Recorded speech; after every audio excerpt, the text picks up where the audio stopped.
ಎಷ್ಟೋ ಕುಟುಂಬಗಳನ್ನ ಈ ಕಡೆ ಚಾಮರಾಜಪೇಟೆ ಕಡೆ ಹೋಗ್ತಾ ಇದ್ದಾಗ ಅವ್ರ ಕಾಲ್ನಡಿಗೆಯಲ್ಲಿ ಯಾರೋ ಒಂದು ಕಾರ್ಯಕರ್ತರು ಅವ್ರನ್ನ ಪ್ರಶ್ನೆ ಮಾಡ್ತಾರೆ. ಹೌದು, ಇದೇ ಉತ್ಸಾಹ ನಿಮಗೆ ಯಾರೋ ಒಂದು ಮುಖ್ಯಮಂತ್ರಿಗಳ ನೀವು ರಾಜೀನಾಮೆಗೋಸ್ಕರ ಇವತ್ತು ಇಷ್ಟು ಹೋರಾಟ ಮಾಡ್ತಾ ಇದ್ದೀರಾ, ಅದೇ ರೀತಿ ಕೋವಿಡ್ ಸಂದರ್ಭದಲ್ಲಿ ರೈತರು, ಬಡವರು, ಅಸಹಾಯಕರು, ಬಡ ಕುಟುಂಬದವರು, ಕಾರ್ಮಿಕ ವರ್ಗದವರು ಪ್ರಾಣ ಕಳ್ಕೊಳ್ಳೋವಾಗ ಎಲ್ಲೋಗಿದ್ರಿ ಮುಖಂಡರು, ನಾಯಕರು ಅಂತ ಅಪಹಾಸ್ಯ ಮಾಡಿ ದಾರಿಗೆ ಬಂದು ನಿಂತ್ಕೊಂಡು ಕೇಳೋವಂಥ ವಾತಾವರಣನ ನಾವು ನೋಡಿದ್ದೀವಿ. ಕಾಂಗ್ರೆಸ್ ಪಕ್ಷ ಯಾವತ್ತಾದರೂ ಸ್ವತಂತ್ರ ಬಂದ ನಂತರ ದಿನಗಳಲ್ಲಿ ನೀರಿಗೋಸ್ಕರ ಹೋರಾಟ ಮಾಡಿದ್ದೀವಿ, ಕಾರ್ಯಕರ್ತರಿಗೋಸ್ಕರ ಹೋರಾಟ ಮಾಡಿದ್ದೀವಿ, ಪಕ್ಷ ಸಂಘಟನೆ ಮಾಡೋದಕ್ಕೋಸ್ಕರ ಹೋರಾಟ ಮಾಡಿದ್ದೀವಿ, ಭ್ರಷ್ಟ ಸರ್ಕಾರಗಳನ್ನು ಕಿತ್ತು ಒಗೆಯೋದಕ್ಕೋಸ್ಕರ ಹೋರಾಟ ಮಾಡಿದ್ದೀವಿ.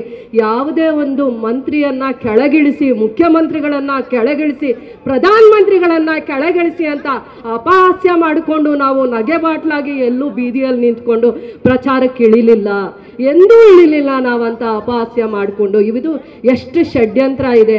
ಯಾವುದೇ ಒಂದು ಸರ್ಕಾರದಲ್ಲಿ ಇವ್ರದೇ ಸರ್ಕಾರದಲ್ಲಿ ಅಧಿಕಾರದಲ್ಲಿ ಇದ್ದಾಗ ಒಂದು ಪ್ರೀತಿ ವಿಶ್ವಾಸದಲ್ಲೋ ಗೌರವಾಗೋ ಏನೇನು ಒಳ್ಳೆ ಕೆಲಸ ಮಾಡಿದ್ದಾರೆ, ಮಾಡಿಸ್ಕೊಂಡಿದ್ದಾರೆ ಅಂತ ಯೋಚನೆ ಮಾಡ್ಕೊಳ್ಳಿ. ನಮ್ಮ ಸರ್ಕಾರ ರೈತರ ಪರವಾಗಿರುವಂಥದ್ದು, ಕಾರ್ಮಿಕರ ಪರವಾಗಿರುವಂಥದ್ದು, ಅದರಲ್ಲಿ ವಿಶೇಷವಾಗಿ ಬಡ ಹೆಣ್ಮಕ್ಕಳನ್ನ ಕಾಪಾಡ್ಕೊಂಡು ಬರ್ತಾ ಇರೋದು. ಇವರಿಗೆ ದಿನ ಬೆಳಗ್ಗೆ ಆದರೆ ರಾತ್ರಿ ನಿದ್ದೆ ಬರ್ತಾ ಇಲ್ಲ. ಬೆಳಗ್ಗೆ ಆದರೆ ಯಾವ ದಾರಿ ಹುಡುಕ್ಲಿ? ಯಾಕಂದರೆ ಕೇಂದ್ರ ಸರ್ಕಾರ ಅವ್ರ ಜೊತೆ ಇದೆ, ರಾಜ್ಯದಲ್ಲಿ ಯಾವ ಸರ್ಕಾರ ಅವ್ರ ಜೊತೆ ಇಲ್ಲ ಅಂದ್ರೂ ಮಾಧ್ಯಮ ಅವ್ರ ಜೊತೆಯಲ್ಲಿದೆ. ಪ್ರತಿದಿನ ಸುಳ್ಳು ಹೇಳಿದ್ರೆ ಸಾಕು, ಪ್ರಚಾರ ಕೊಡ್ತಾರೆ.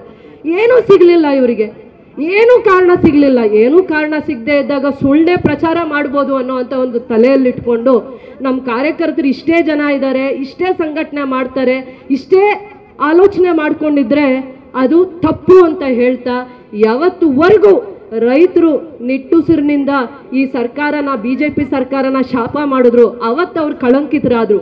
ಯಾವತ್ತು ಒಬ್ಬ ಬಡವ ಕಾರ್ಮಿಕ ತನ್ನ ಕುಟುಂಬದಲ್ಲಿ ಮಗನ್ನೋ ಗಂಡನ್ನೋ ತಂದೆ ತಾಯಿನೋ ಉಳಿಸ್ಕೊಳಕ್ಕಾಗದೆ BJP ಸರ್ಕಾರದ ಬಗ್ಗೆ ಅವಮಾನದಿಂದ, ನೋವಿಂದ ಶಾಪ ಹಾಕಿದ್ರು, ಅವತ್ತೇ ಇವರು ವಿಧಾನಸೌಧ ಹತ್ತಕ್ಕಾಗ್ಲ. ಯಾವತ್ತು ಒಂದು ಹೆಣ್ಮಗು ತನ್ನ ಮಾಂಗಲ್ಯವನ್ನು ಉಳಿಸ್ಕೊಳಕ್ಕಾಗದೆ, ತನ್ನ ಮಕ್ಕಳನ್ನ, ತಂದೆನ ಉಳಿಸ್ಕೊಳಕ್ಕಾಗದೆ, ತಂದೆ ತಾಯಿನ ಉಳಿಸ್ಕೊಳಕ್ಕಾಗದೆ ನೋವು ಹಾಕಿದ್ಲು, ಶಾಪ ಕೊಟ್ಲು, ಅವತ್ತು ಇವರು BJP ಅವರು ವಿಧಾನಸೌಧ ಮೆಟ್ಲು ಹತ್ತಕ್ಕಾಗಲಿಲ್ಲ. ಇವತ್ತು ನೀವು ಡ್ರಾಮಾ ಮಾಡಿಕೊಂಡು, ನೀವು ನಾಟಕ ಆಡಿಕೊಂಡು, ಜನ ಪರವಾಗಿಲ್ಲದೆ, ರೈತರ ಪರವಾಗಿಲ್ಲದೆ, ಬಡವ್ರ ಪರವಾಗಿಲ್ಲದೆ, ಕಾರ್ಮಿಕರ ಪರವಾಗಿಲ್ಲದೆ ನೀವು ಅಪಹಾಸ್ಯ ಮಾಡಿಕೊಂಡು, ಪಾದಯಾತ್ರೆ ಮಾಡಿಕೊಂಡು ನೀವು ಬೆಂಗಳೂರಿಂದ ಮೈಸೂರಿಗೆ ಹೋಗ್ಬಿಟ್ರೆ ಚಾಮುಂಡೇಶ್ವರಿ ಒಲ್ದು ಬಿಡ್ತಾಳೆ ಅಂತಂದರೆ, ಚಾಮುಂಡೇಶ್ವರಿ ಒಲ್ದಿರೋದು ಕಾಂಗ್ರೆಸ್ ಪಕ್ಷದವರಿಗೆ, ಕಾಂಗ್ರೆಸ್ ಪಕ್ಷದ ಮುಖ್ಯಮಂತ್ರಿಗಳಿಗೆ, ಉಪಮುಖ್ಯಮಂತ್ರಿಗಳಿಗೆ, ಕಾಂಗ್ರೆಸ್ ಕಾರ್ಯಕರ್ತರಿಗೆ ಅಂತ ಧ್ವನಿಯಿಂದ ಹೇಳ್ತೀನಿ. ನಾನೊಬ್ಬ ಅಸ್ಪೃಶ್ಯಳು, ನನ್ನಂಥವರಿಗೆ ವೇದಿಕೆ ಕೊಟ್ಟಿದ್ದಾರೆ.